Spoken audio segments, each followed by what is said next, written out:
Row 18, plot 20. Hey everybody, welcome to Now It's Dark. I'm Jim, and I'm wearing my clown shirt, so that could only mean one thing. It's laundry day. No, it's Saturday Morning Circus. It's clown movie. It's clown time. It's time to get down with the clown. This week, I watched a movie called Clown Town on Tubi.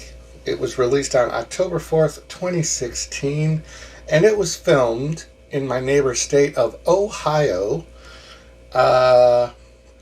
And also a good friend of the channel, Hobbs Horror, happens to live in Ohio, and I think he's got some Ohio pride for this film. So he recommended it, and he thinks very highly of it. I can't say that I do feel as strongly about it as he does. It's not a bad clown movie. It gets a 3.7 star rating out of 10 on IMDb. It's a horror thriller about a group of friends who get stranded in a seemingly deserted small town and find themselves stalked by a violent gang of psychopaths dressed as clowns. And initially, I was excited about that. And the dressed as clowns part is a little deceiving, because if just having clown makeup on means you are dressed as a clown, then that is accurate. For me, I do like to see a little bit more clown look. There is one female clown who is the closest to a clown full look. So I did warm up to the look of these clowns through the course of the movie, but it did take a little while. This movie was directed by Tom Nagel, written by Jeff Miller, stars Brian Nagel, a little nepotism there. Brian Nagel plays Brad, Andrew Stanton plays Mike, Lauren Compton plays Sarah, and Katie Keene plays Jill. Those are the four main stranded friends. We open the movie with a killing of Jamie the babysitter. She was played by Caitlin Sapp. All of these female actresses are very nice looking. So that is a plus, obviously. You want to have some, attractive cast. So also my first initial thought when I saw the group was only 4 people. I knew, because of my years of experience of watching movies of the horror genre, when you have only 4 people in your group that get stranded for a movie that is an hour and 26 minutes long, that means there's going to be a lot of drawn out chase scenes as opposed to a lot of body count kills. And that is the case in this movie. It's very well production value. The production value is good, and they make great use of the available spaces that they had. It doesn't have some of the unfortunate low budget feel to it. This has a better than low budget feel, even though it's a low budget, local type movie. They do a better job with the film quality and usage of the space. And the acting isn't bad either. But I think for me, the drawn out amount of time it takes to get to a kill or two, and there's really not as many kills as I like in a clown movie.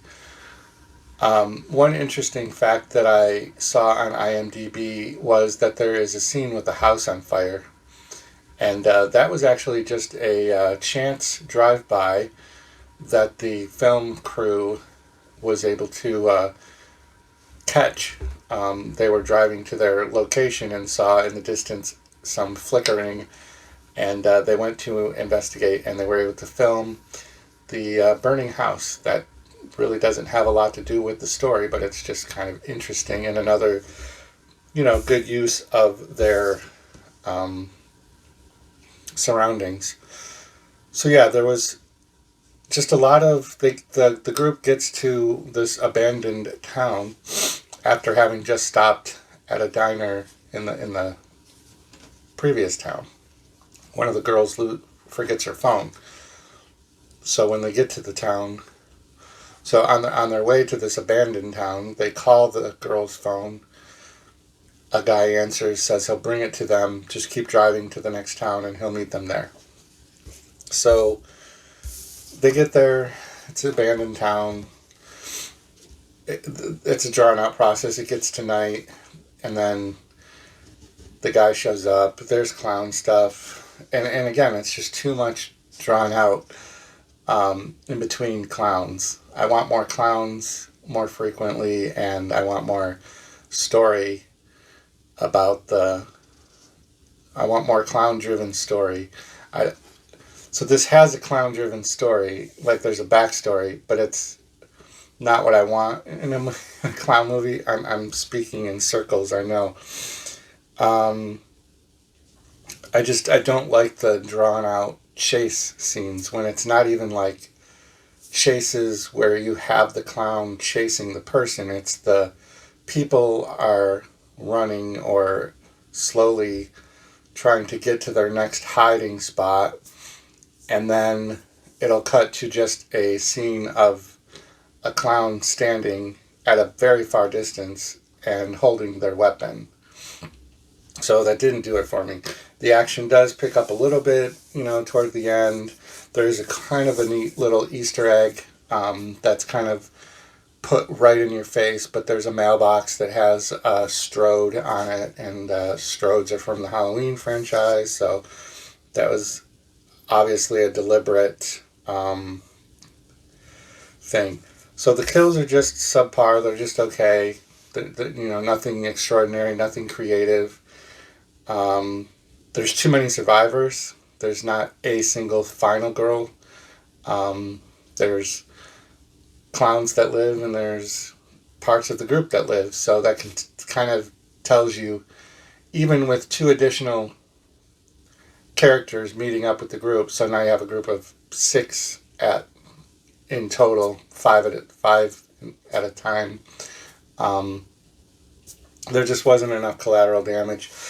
If I was giving half Boglins in my rating system, I would be giving this a 2.5. But since I don't do half Boglins, I'm giving it a 3 Boglin out of 5. Which I suspect in the percentage game, if you are a mathematician, is a higher rating than what the IMDb score is. But not a horrible movie overall. I wanted to, I don't know, like the poster art shows like clown shoes and clown outfit legs.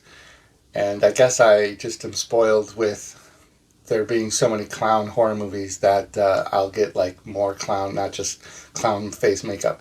The makeup is very good though. I will definitely give credit to the clown face looks. They're very good. But yeah, that's it overall. 3 Boglins. Check it out. So have your dream. Go on and sing your song. There's nothing wrong with singing out of tune. If people laugh and say your dream can never be, just think of